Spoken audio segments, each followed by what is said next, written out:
ដល់ថ្ងៃនឹងបងនឹងទៅជួបស្រី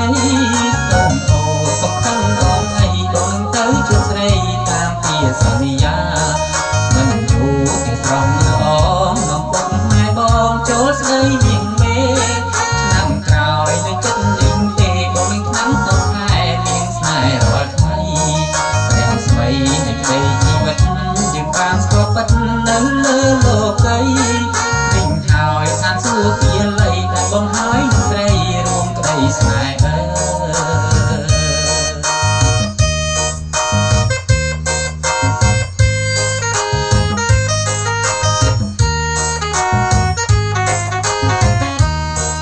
រាល់ថ្ងៃបងពេញសញ្ចឹង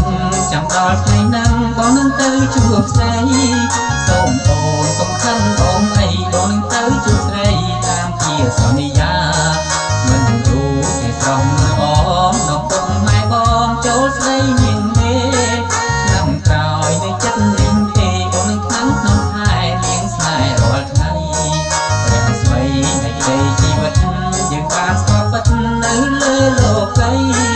វិញហើយតាមសួរពីលៃដែលបងហើយនឹងស្រីរួមក្តីស្នេហ៍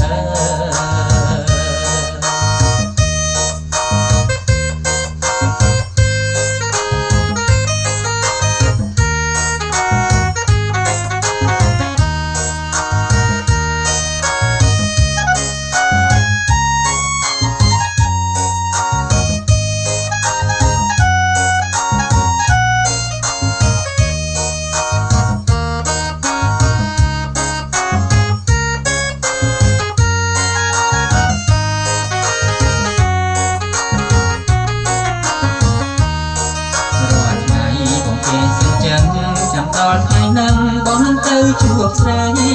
សូមអូនកុំខឹងបងអីបងនឹងទៅជួបស្រីតាមជាសន្យាមិនយូរទេស្រស់ល្អនំពុកម៉ែបងចូលស្ដីនាងមេ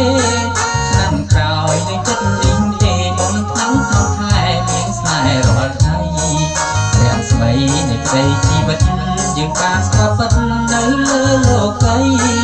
វិញហើយតាមសួរពីលៃដែលបងហើយនឹងស្រីរួមក្តីស្នេហ៍